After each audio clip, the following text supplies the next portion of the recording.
हे परशुराम, आपको इस नवजात शिशुओं की जान लेनी है तो सबसे पहले यही बेहतर होगा कि हमारे सिर कटवा लो, फिर हमारे पश्चात आप जो करना चाहो सो कर लो, किंतु हमारी आंखों के सामने हमारे इन नन्हे मुन्ने बच्चों की जान ना लो। ब्राह्मण परशुराम ने 21 बार क्षत्रियों को पराजित करके उनका सर्वनाश किया और उनकी अभागी नारियों के अबोध मासूम बच्चों को भी कत्ल कर दिया।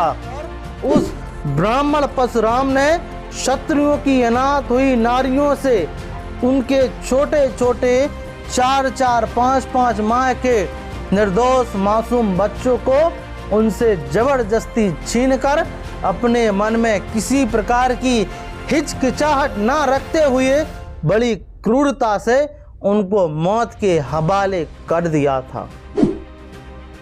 हेलो एवरीवन, जय भीम, नमो बुद्धाय। स्वागत आप सभी का ट्रूथ लिटरेचर में। और आज की वीडियो में हम डिस्कस करेंगे बहुत ही ज़्यादा महत्वपूर्ण प्रस्तावना गुलामगिरी की। और इस वीडियो में हम चर्चा करेंगे, महात्मा फुले जी बताते हैं परशुराम के बारे में कि किस प्रकार से उन्होंने जो क्षत्रिय अपने आप को बोलते हैं उनका नरसंहार किया था और वह स्थिति व्याख्यान करते हैं। तो आइए शुरुआत करते हैं और लिखते हैं कि किसी समय ब्राह्मणों की सत्ता ने हमारे पूर्वजों पर जो भी कुछ जातियां हुई उनकी याद आते ही हमारा मन थरथराने लगता है।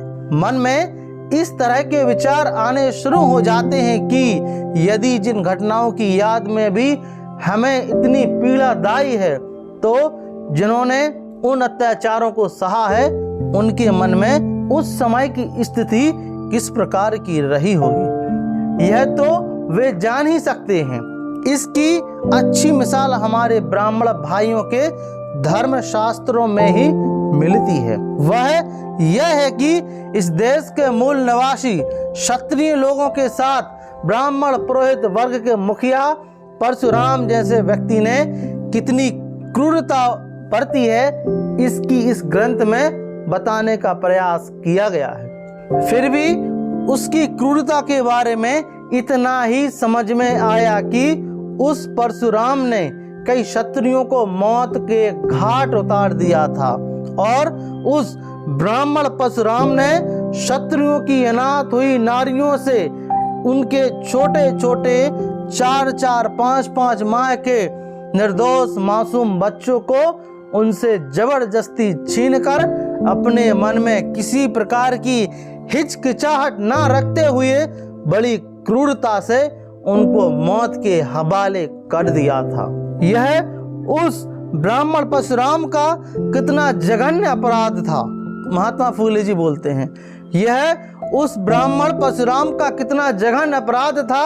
वह चंड इतना ही करके चुप नहीं रहा, उसने अपने पति की मौत से व्यथित कई नारियों को अपने पेट के गर्भ की रक्षा करने के लिए बड़े दुखद मन से जंगलों पहाड़ों में भागे जा रही थीं। उनका कातिल शिकारी की तरह पीछा करके उन्हें पकड़कर लाया और प्रसूति के पश्चात जब उन्हें यह पता चला कि पुत्र की प्राप्ति हुई है तो वह चंड होकर आता और प्रसूति शुदा नारियों की जान से कत्ल कर देता था। इस तरह की कथा ब्राह्मण ग्रंथ में मिलती है, ऐसा महात्मा फुले जी बोलते हैं। और जब ब्राह्मण लोग उनके विरोधी दल के थे तब उनसे उस समय की सही स्थिति समझ में आएगी। यह तो हमने सपने में भी नहीं सोचना चाहिए। हमें लगता है कि ब्राह्मणों ने उस घटना का बहुत बड़ा हिस्सा चुराया होगा, क्योंकि कोई भी व्यक्ति अपने मुंह से अपनी गलतियों को कहने की हिम्मत नहीं करता। उन्होंने उस घटना को अपने ग्रंथ में लिखा है, यही बहुत बड़े आश्चर्य की बात है। हमारे सामने यह सवाल आता है कि ब्राह्मण परशुराम ने 21 बार क्षत्रियों को पराजित करके उनका सर्वनाश किया और उनकी अभागी नारियों के अबोध मासूम बच्चों को भी कत्ल कर दिया। इसमें उसने बड़ा पुरुषार्थ और उसकी यह बहादुरी बाद में आने वाली पीढ़ियों को भी मालूम हो, इसलिए ब्राह्मण ग्रंथकारों ने इस घटना को अपने शास्त्रों में लिखा है। लोगों में यह कहावत प्रचलित है कि हथेली से सूरज को नहीं ढका जा सकता। उसी प्रकार यह हकीकत जबकि उनको शर्मिंदा करने वाली थी, फिर भी उसकी इतनी प्रसिद्धि हुई कि उसने उस घटना पर जितना पर्दा डालना संभव है उतनी कोशिश उन्होंने की, और जब कोई इलाज नहीं बचा तब उन्होंने उस घटना को लिखकर रख दिया। हाँ, ब्राह्मणों ने उस घटना की जितनी हकीकत लिखकर रख दी, उसी के बारे में यदि कुछ सोच विचार किया जाए तो मन को बड़ी पीड़ा होती है, क्योंकि परशुराम ने जब उन क्षत्रिय गर्भधारिणी नारियों का पीछा किया तब उन गर्भ नारियों की कितनी यातनाएं सहनी पड़ी होंगी। पहली बात तो यह है कि नारियों को दौड़ भाग करने की आदत बहुत कम होती है। उसमें भी कई नारियां मोटी और कुलीन होने की वजह से जिनको अपने घर की दहलीज पर चढ़ना भी मालूम नहीं था, घर के अंदर उन्हें जो कुछ भी लगता था वह सब नौकर लोग लाकर देते थे। मतलब जिन्होंने बड़ी सफलता में उनकी छत्रछाया में अपने जीवन का पालन पोषण किया था, उन पर अपने पेट के गर्भ के बोझ को लेकर सूरज की लहलहाती धूप में टेढ़े मेढ़े रास्तों से भागने की मुसीबत आई। इसका मतलब है कि वे भयंकर आपत्ति के शिकार थे। उनको दौड़ भाग करने की आदत बिल्कुल नहीं होने की वजह से पांव को पांव टकराने लगते थे और धड़ल्ले से चट्टान पर कभी पहाड़ की खाइयों में गिरती होंगी। उनसे कुछ नारियों के माथे पर, कुछ नारियों की कहनी, कुछ नारियों के घुटने को और कुछ नारियों के पांव को ठेस खरोंच कर खून की धाराएं बहती होंगी और परशुराम पीछे पीछे दौड़कर आ रहा था। यह सुनकर और भी भागने लगती होंगी। रास्ते में भागते दौड़ते समय उनके नाजुक पांव में कांटे कंकड़ चुभते होंगे। कंटले पेड़ पौधों से उनके बदन के कपड़ों भी फट गए होंगे और उन्हें कांटे भी चुभते होंगे। उसकी वजह से उनके नाखून बदन से लहू भी बहता होगा। लहलहाती धूप में भागते भागते उनके पांव में छाले भी पड़ गए होंगे और कमल की डंठल के समान नाजुक नीलवर्ण कांति मुरझा गई होगी। उनके मुंह से फेस बहता होगा, उनके आंखों में आंसू भर आए होंगे। उनके मुंह को एक एक दिन, दो दो दिन पानी भी नहीं छुआ होगा, इसलिए वह थकान से पेट का गर्भ में ही शोर मचाता होगा। उनको ऐसा लगता होगा कि यदि अब धरती फट जाए तो कितना अच्छा होगा। मतलब उसमें हम अपने आप को झोंक देते और इस चंड से मुक्त हो जाते।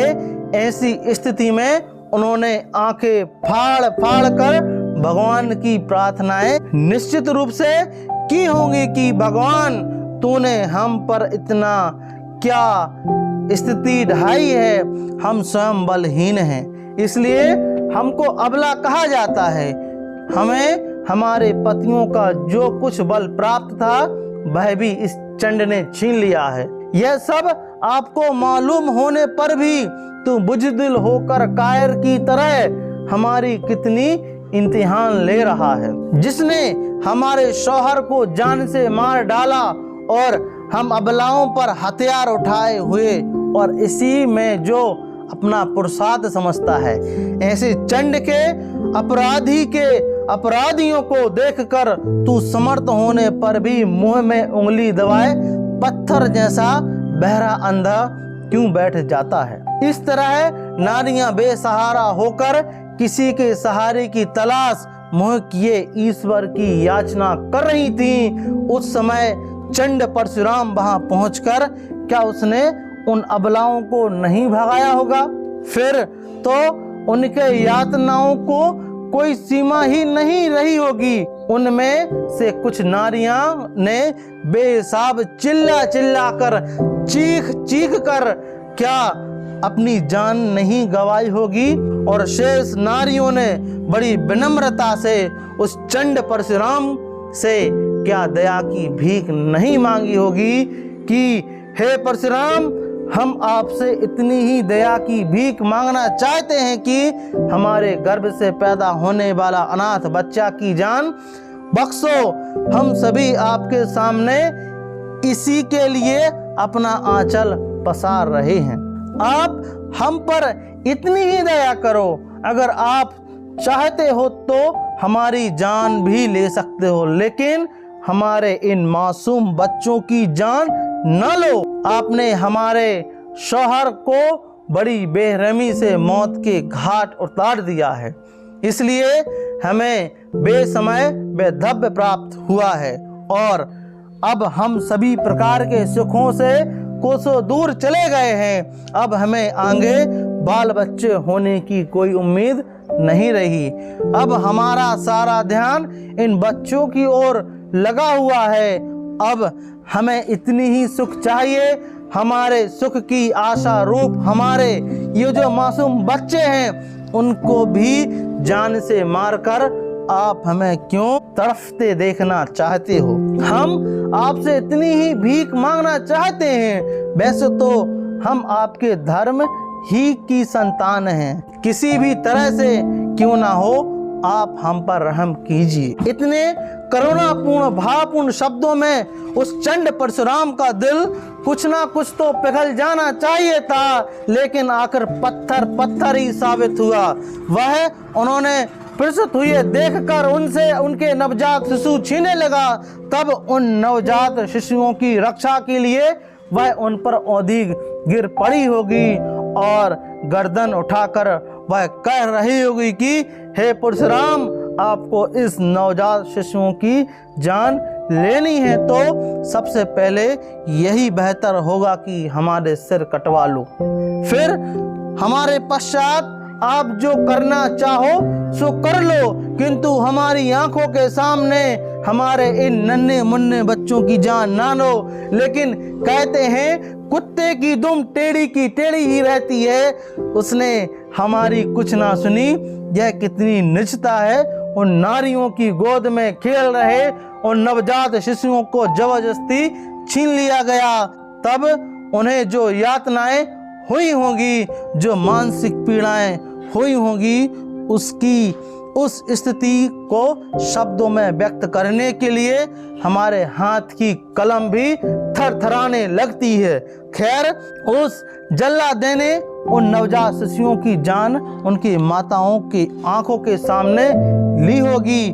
उस समय कुछ माताओं ने अपनी छाती को पीटना, बालों को लौचना और जमीन को कुरेदते शुरू कर दिया होगा। उन्होंने अपने ही हाथ से अपने मुंह में मुट्ठी के ठेड़े ठूस ठूस कर अपनी जान भी गवा दी होगी। कुछ माताएं पुत्र शोक में बेहोश होकर गिर पड़ी होंगी, उनके होश हवास भूल गए होंगे। कुछ माताएं पुत्र शोक के मारे पागल सी हो गई होंगी। हाय मेरा बच्चा करते करते दर दर गांव गांव जंगल जंगल भटकती रही होगी। लेकिन इस तरह की सारी हकीकत हमें ब्राह्मण पुरोहितों से मिल सकेगी, यह उम्मीद लगाए रहना फिजूल की बातें हैं। इस तरह ब्राह्मण पुरोहित के पूर्वज अधिकारी परशुराम ने सैकड़ों क्षत्रियों की जान से मारकर उनके बीवी बच्चों के भयंकर बुरे हाल किए, और उसी को आज के ब्राह्मण ने शूद्रादि अति शूद्रों का सर्वशक्तिमान परमेश्वर, सारी सृष्टि का निर्माता कहने के लिए कहा है। कितने बड़े आश्चर्य की बात है, यह महात्मा फूले जी बोलते हैं। तो आपका यहाँ तक हमने पढ़ लिया है, तो इस वीडियो के बारे में क्या मानना है प्लीज़ हमें कमेंट बॉक्स में ज़रूर बताएं। और मैं बस यही कहूँगा कि आपको गुलामगिरी ज़रूर पढ़नी चाहिए, समझनी चाहिए। और यहाँ तक अगर ये वीडियो अच्छा लगा हो तो प्लीज़ इस वीडियो को लाइक करें और इसको शेयर जरूर करें। जय भीम, जय भारत।